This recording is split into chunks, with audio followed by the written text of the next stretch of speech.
Boom. Hello, and welcome to the live broadcast with Bill Birch and Morgan Birch, father and daughter team.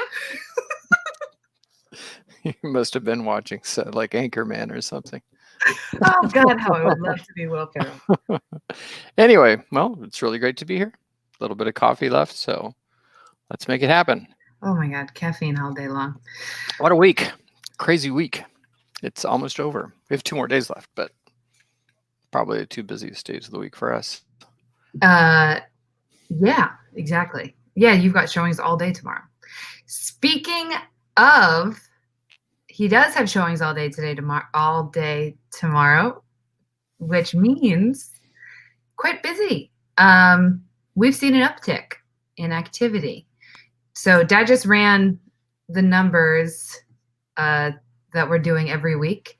Do you mind jumping in, giving a little overview? Because we're seeing some interesting stuff. Yeah, not at all. What we're really seeing an uptick in, though, is buyer interest.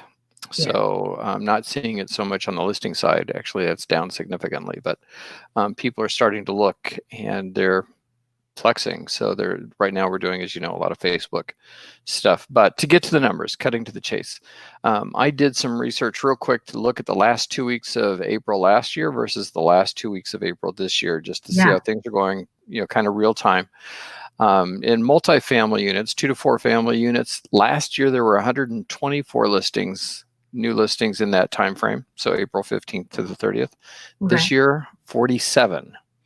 So our new listings for multifamilies are down 63%. But what was weird is the prices of those that listed averaged 11% higher this year than last year. So even though the inventory, it's really people want unusual.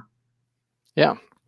So, but you and I have noticed, especially you did a lot of multifamily businesses last year. Yeah, I'm in contract for one right now. Yeah, you were hustling, and there was a real drive for that. I don't know if it kind of feels like maybe that'll peak based off these numbers, but right now they're moving up. So then rentals, I looked at rental listings. There were 89 rental listings last year in that last 2 weeks compared to 109 this year. So our rental listings are up 22%. Yeah. And kudos to us. We just listed a penthouse today for rent. So we might talk about that a little bit later. The average price, though, was $25.36 last year, and this year it's down about 3% to $24.70. So that gives me the feeling that our rental market is a little saturated, or we might be losing some tenants. Yeah, and talking to the landlord, like the case on I think Monday, the bill saying that tenants can now use their security deposit as their rent. Right. I don't know if we'll have time today, but it'd certainly be an interesting conversation to talk about. Why would you want to be a landlord right now? Having been a landlord myself, we keep stacking the detriments to being a landlord up all the time. So now you lose your, and I'm not attacking tenants in any way, just saying when the landlord gives up that deposit, it's got nothing when the tenant leaves. It's trapped. So any repairs, so a little tough for a landlord, but it's a little frightening. But right. There's a reason that landlords are landlords. It can pay very well. So it's not that we're dissuading people from doing it. We're just also aware that it's coming. It's not easy. It's not easy, and it comes with some difficulties that are new now. Right. So then moving along, condo sale listings. Last year we had 334 new condo listings hit the market in the last half of April. This year we had 133. So new condo listings are down, not new, I keep saying that, 60%.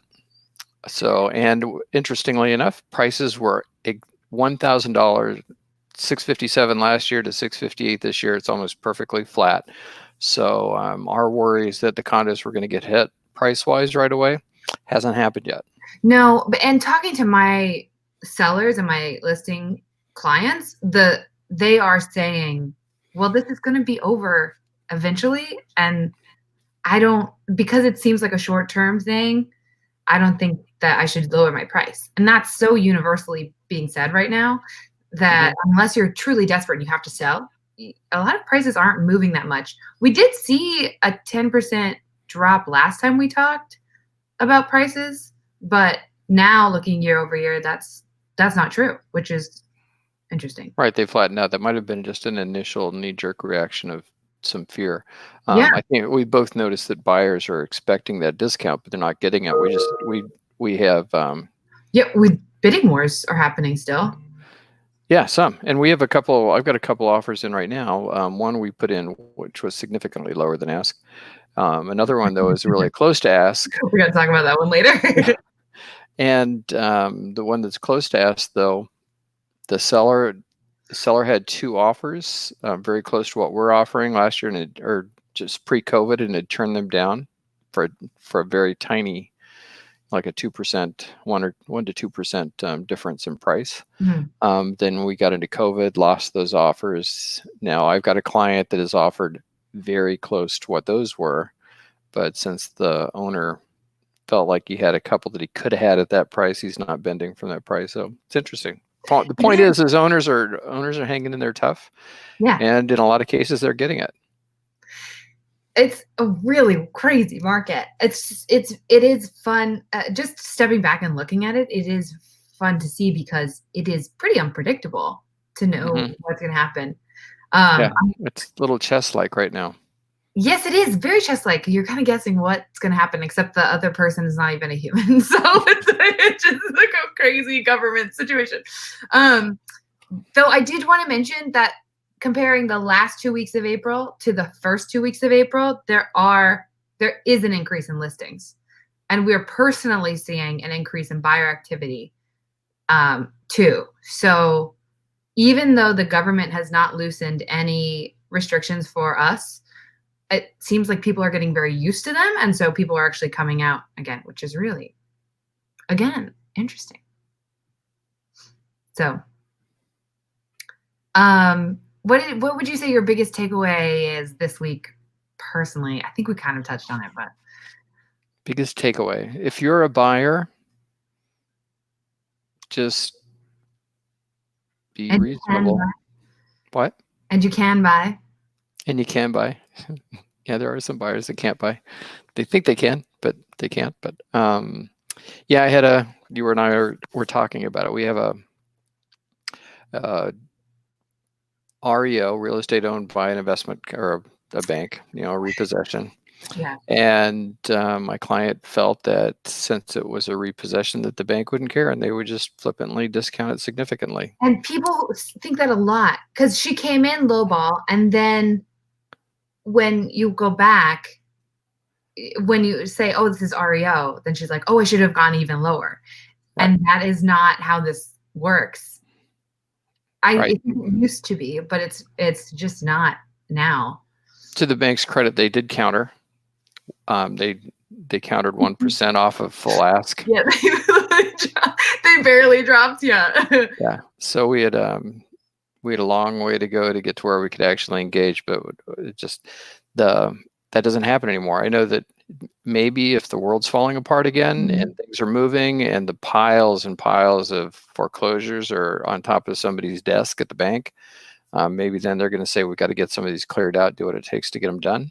But otherwise, that real estate asset manager has got to do the best they can to get as much money out of those places as possible for their boss. This is what I wanted you to share with people because I thought the way you explained it to her was so good, because I think the struggle that happens on both sides often, of the seller and buyer side, it's really hard to see from the other person's perspective. Well, you're very hopeful on either side. You're hoping you're going to get your price, or you're hoping that the seller will negotiate with you and let you get it at the price you want. So exactly, hope takes too big a role in it. But especially the reason this I think is so important is because when it's a bank on the other side or some organization, you assume, or a buyer assumes, that that's not a real person. They're not dealing with a person, they're dealing with the bank, but you're still dealing with a person who has a job and responsibilities. And you laying that out to her was gold. Was golden, bro. It's not easy to listen to, though. But yeah, you're right, because they've got to do the best they can. But the good news is that they can often, even though they can sometimes, the communication can be a little rough. Yeah. Banks tend to be fairly pragmatic. It's like, what are the averages? Where are we at? We're not going to give it away. Get us an offer that's close to this, and we'll talk. And they're very blunt. But that it gets clouded with the fact that this is a repo, and somebody should be making a deal, because back in the 70s and 80s and during the financial crisis, there were some of those, but that doesn't happen. That's a bygone era now. So things are pretty tight, and especially in our market, more specifically in exactly where we work in Manhattan and in Hudson County, New Jersey. Yeah, it's a tense market. There are a lot of buyers. There are a lot of sellers. Things move really quickly. A lot of them are very similar, so it's easy to do comps. Usually, right now, Manhattan's totally locked down. And yeah, that's true. I was like, wait, hold on. We're in a very different world. One of my I forgot about that. favorite people and closest friends is a broker in Manhattan. And we were talking last night, and the experience she's having is so different than the one we're having, because New Jersey is letting us work and New York is not letting them work. And yes, we're doing a lot virtually, and we're wearing masks and gloves, and we're not doing a lot in person, but they can't even do that. So it's very different. But yeah, all those points are true. Granted. So anyway, moving along. Sorry, we get off. Easy to get off on a tangent talking about our week and what's going on. It's so frustrating because you get like, even when we stick on real estate, I'm still like, why does anyone watch? Why would you care? Okay, wait. So next, we have an agenda this time, you guys. We're getting so smooth. We just have to look at it. We've done. Look how many things we've checked off. We're killing. So you've had a lot of closings this week. I have. Two. I was supposed to. We were really hoping for 3, but the third one is still a struggle. All of the deals that I've had closing during COVID have been a slightly more dramatic than usual. So. Yeah, but not always just because of COVID. Didn't you have a pipe leak or something? Pipe broke or something the night before closing at a place? Yes, I did. So on Thursday, we closed with, oh my God, these clients are fantastic people, very smart and knew what they were doing. But the deal that they had was crazy. And then, so it took a lot to get there. There was renegotiation. The seller that they were buying from was very difficult. It was honestly kind of my dream, because I love negotiation and I love when things get really tough and having to figure it out. But then Wednesday night,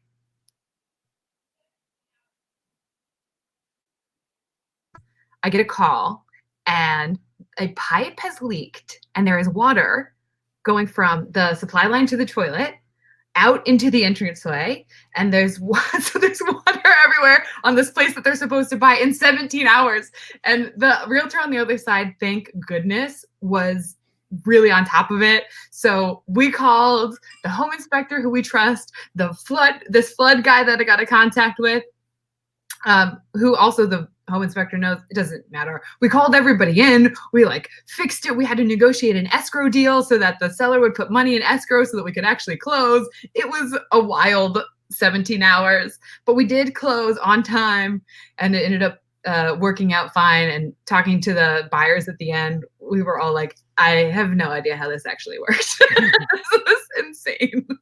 We walked through and did the walkthrough, and there were just all of these machines blowing on the floors, drying out the wood, and yeah, it was fun. Yeah, I'm having flashbacks of similar things that happened. Yeah, if you walk in to do your walkthrough and, oh no, where did that water come from? That whole wall is in trouble. Oh no. Yes, thank goodness. This was pretty simple, and it's going to be fixed very easily. And it would have sucked if it was a serious, irreparable. Yeah, or if it had gone on for a long time, nobody had been there for a week or two to find it, which can happen. Yes, yeah, so. We got really lucky. Their apartment is right above the entryway, and another realtor lives there, I walked in there and was like, there's water. I know that place was for sale. And then called the listing agent and was like, there's water. That's awesome. Which community of realtors here is. You know, there's a lot of great realtors out here. There really are. You know, and it's nice. The better you get to know each other, it's interesting how a little bit like attorneys, you know, you can bump heads and, you know, wrestle through a deal. But then in the end, it's like, oh, yeah, I know them. I'm comfortable working with them. They're reasonable. They've got a good brain. They can work through things. They can see things. Yeah, so, and then attorneys are like, run. Do not use it. I want to drive over there. I'm coming over, and you really don't want to be there when I get there. But yeah, yes, exactly. So anyway, and we have we have new business. We've got a couple. We have a brand new listing that went live today. I think it's in the last 15 days when I was doing that research. I think we're the second highest rental listing in that list. Nice. It's penthouse at 77 Hudson. Gorgeous view of downtown Manhattan. Spans around over the Statue of Liberty, Lincoln Harbor. Bedroom. You wake up. It's crazy. And there's the Statue of Liberty right there. Yeah, it's amazing. It's mind-blowing. It's like right out of a movie. And no, I know that you know a lot of people in film, no location management stuff there. no filming is going to take place. I really like the owner. We've known each other for a few years now. I like him a lot. And we are not having a film crew show up at his place to do that. I have talked my father into allowing me or my friends to use his property, for a location management shoot. He was paid, but it was horrendous. It needs, if you ever do that, you guys, it can be great. You just need to make sure that the location manager knows what the heck. Call me. If you ever think about doing that, call me. Don't talk to her. Talk to me, especially if it's going to be in the house you're living in. It was students. That was the problem. It was film students. No, which is different. Yeah, maybe that was it. NBC coming in. And I was not the location manager on that one, by the way. This is not. Okay. Anyway. Final thing. You got a referral that for the Hamptons, right? We have, I can't say much about it. I don't want to talk about anything much more. But basically it's, we need some good vibes. We have a really large, really nice place on the water that we're hoping to list. So so far so good. Just under 20 million. Yeah. Should go for about that. I mean, that's kind of the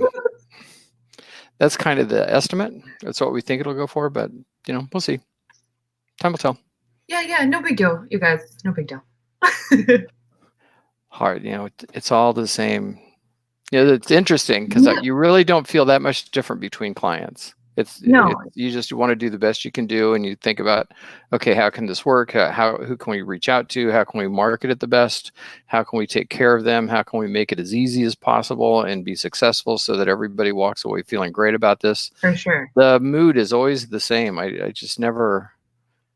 And it's the water leak. You feel the same way about the water leak in this home versus that home. It's just all the same. That's true. Although I might drive a little bit faster.